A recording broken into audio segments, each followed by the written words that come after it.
টাকি রোডে বাইক এবং ট্রাকের মুখোমুখি সংঘর্ষে দুজনের কিন্তু মৃত্যুর খবর পাওয়া যাচ্ছে এবং আশঙ্কাজনক অবস্থায় একজন রয়েছেন। আপনাদেরকে আরো একবার জানাবো, টাকি রোডে বাইক এবং ট্রাকের মুখোমুখি সংঘর্ষে মৃত দুই, আশঙ্কাজনক অবস্থায় একজন কিন্তু রয়েছেন। বসিরহাট মহকুমার মাটিয়া থানার নেহালপুরের টাকি রোডের ঘটনা।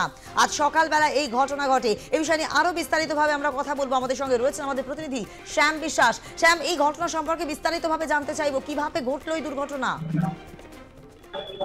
একেবারে দেখো, টানা বর্ষণ, এই বর্ষণের ফলে একদিকে রাস্তা হয়ে রয়েছে একেবারে স্লিপিং। এই রাস্তা স্লিপিংয়ের কারণে কিন্তু ঘন ঘন এই ধরনের দুর্ঘটনা ঘটছে এবং বিশেষ করে দেখা যাচ্ছে যে এই অল্প বয়সের যে ছেলেরা গাড়ি চালাচ্ছে রাস্তার উপর দিয়ে বেপরোয়া পরিমাণে, এই বর্ষার দিনে যেভাবে বেপরোয়া গতিতে গাড়ি চালাচ্ছে, দুর্ঘটনার কবলে পড়তে হচ্ছে তাদের। এবং যেটা দেখা যাচ্ছে যে টাকি রোডে অর্থাৎ ধান্যকুড়িয়া মাটিয়াটানা ধান্যকুড়িয়া এলাকায় যখনই একটা টার্নিং আছে, সেই টার্নিং এ যখনই দীর্ঘ মানে বিপুল গতিতে একটি বাইকে তিনজন সওয়ারি ছিল, সেই সময় যাচ্ছিল, যাওয়ার সময় সামনে দিয়ে হঠাৎ একটি ট্রাক, 10 টাকার ট্রাক মুখোমুখি চলে আসে। অর্থাৎ মুখোমুখি চলে আসার সঙ্গে সঙ্গে নিয়ন্ত্রণ হারিয়ে দুটি গাড়ির সংঘর্ষ হয়। সংঘর্ষ হওয়ার সঙ্গে সঙ্গে সে এলাকার মানুষ ছুটে আসে, এসে দেখে দুজন সেখানে লুটিয়ে পড়ে রয়েছে, একজন ছিটকে অন্য পড়ে রয়েছে।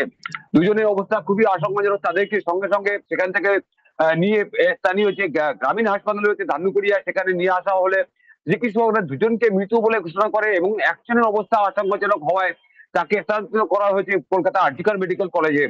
এই ঘটনার পর জানা যায় যে এই বাইক আরোহী এবং বাইক যারা ছিল তাদের বাড়ি হাড়োয়া এলাকায়, অর্থাৎ এই বিশ্বজিৎ দাস এবং ভক্তিপদ মন্ডল, এই দুজনের মৃত্যু হয়।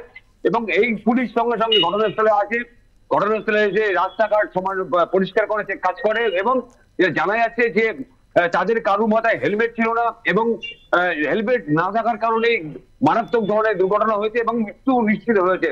এবং এই হেলমেট কেন পড়ছে না মানুষ, কেন মানুষ সচেতন হচ্ছে না, এটা নিয়ে কিন্তু প্রশাসন কিন্তু চিন্তিত রয়েছে। যে সপ্তাহ ভোট পালন হচ্ছে, যে সেফ ড্রাইভ সেফ লাইফ, সেখানে গিয়ে কোনো একটা জায়গায় যে মানুষের কাছে সেই সচেতন বার্তা কিন্তু পৌঁছাচ্ছে না, যার কারণে এই দুর্ঘটনার কবলে পড়তে হচ্ছে সাধারণ মানুষ নাগরিকদের। এই যে বেপরোয়া ভাবে বাইক চালানোর গতি কিন্তু বাড়িয়ে যাচ্ছে, বেড়ে যাচ্ছে এবং মৃত্যুর হারও বাড়ছে। কিন্তু এই যে হেলমেট পরা যে একেবারে সরকার থেকে বাধ্যতামূলক করা হয়েছে এবং সেখানে বারবার সেখানে প্রশাসন কিন্তু গাড়ি ধরছে, গাড়ি ফাইন করছে, তারপরেও মানুষের কিন্তু হুঁশ ফিরছে না। মানুষের নিজেদের জীবন নিজেরাই নিয়ে খেলা করছে। এবং এখানে দেখা যাচ্ছে দুজনের দেহ, যে দুজন মারা গেছে, ভক্তিবোধ মন্ডল এবং বিশ্বজিৎ দাস, তাদের দেহ বসিরহাট পুলিশ মর্গে আনা হয়েছে, তাদের ময়না তদন্ত করা হবে।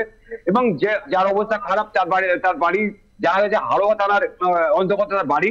এবং এই ঘটনার পর এলাকায় কিন্তু একটা চাঞ্চল্য সৃষ্টি হয়েছে যে সাত সকালে এই ধরনের দুর্ঘটনায় কিন্তু মানুষ কিন্তু হতভম্ব হয়ে হয়েছে। ঘাতক লরিটিকে আটক করেছে এবং উদ্ধার করেছে বাইকটি, এবং গাড়ির যে চালকটি এবং চালক তারা কিন্তু পলাতক রয়েছে। পুলিশ তদন্ত নেমেছে দুর্ঘটনার কারণ জানতে এবং যারা এই গাড়ির চালক ছিল, ট্রাকের চালক ছিল, তাদেরকে সন্ধান পাওয়ার জন্য খোঁজ চালাচ্ছে পুলিশ। একেবারেই তাই। ধন্যবাদ। আমরা কথা বলছিলাম আমাদের প্রতিনিধি শ্যাম বিশ্বাসের সঙ্গে।